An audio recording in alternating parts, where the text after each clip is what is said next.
Hello and welcome to 5-Minute Math. Today we are looking at the TEKS tool number line. We are working with number pairs with a problem related to TEKS 4.5b, and we will solve it in 5 minutes or less.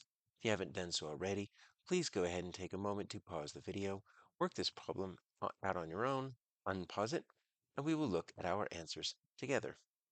So we've got some tiles, and it says here that each value has 3 more tiles than its position. So 3 more, first thing we need to realize, that is a plus 3.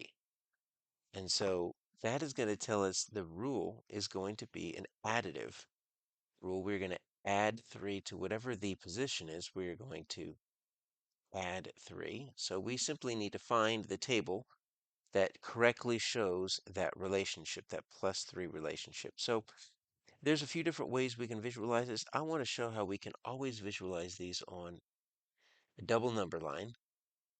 So what a double number line does is it's supposed to show us how these two quantities, the position and the value, should move in sync. They should move at a plus 3. And so what I'm going to do is I'm going to take A, and we'll use that as an example. 4, 6, 9, 12. All right, so we've got the changes here on the bottom, right? The position is going to be a plus 1, plus 1, plus 1. But look to see what's happening up here. We've got a plus 2, plus 3, and then we've got another plus 3. So you see how that's inconsistent right here? That's not really a pattern. It should be that same change, because if this is moving 1 and it's going up 2, but this is moving 1, it's going up 3, that just means it's not really even a pattern. It's inconsistent. You need to see that same change. It looks like it starts with a plus 3, and then it switches over to a times 3 is what's happening. So that first one is a plus 3, the rest don't work. So let's check out B. B is also going to have, they're all going to have that 1, 2, 3, 4 in the position. Now let's check to see what happens with our value. And they've got 4, 5, 6, 7. All right, so we're adding 1 as we move across the positions. All right, and now we're adding 1 as we're moving across the values. So when you have a consistent change here, plus 1,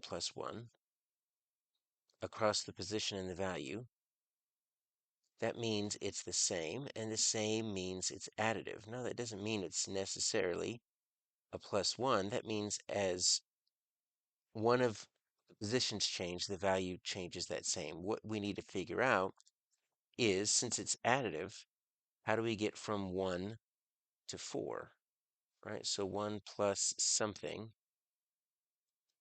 is going to get us to 4. So that's going to be a plus 3 all the way down, right? So we can say plus 3 if you're looking from the bottom to the top, and that's going to work all the way across. So that's what we're looking for.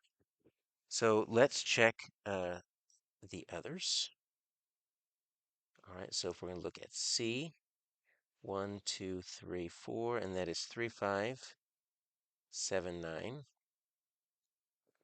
As always, we are moving at a plus 1 on the bottom, and we have a plus 2 across the top. So it does look like we've got a consistent change there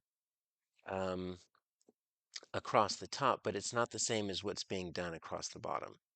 So if you look, we have a plus 2 to get from there, and then we have a plus 3, and then we have a plus 4, and then we have a plus 5. You see how that changes? That's also inconsistent. It's not an additive or it's not a multiplicative. It's kind of a combination of the both. Let's look at D real quick. D is also inconsistent. We see here that it starts with a plus 3, but then it's these last two that change, plus 4, plus 6. So the only one in which we see that same change across the bottom and top is B, and that's our answer.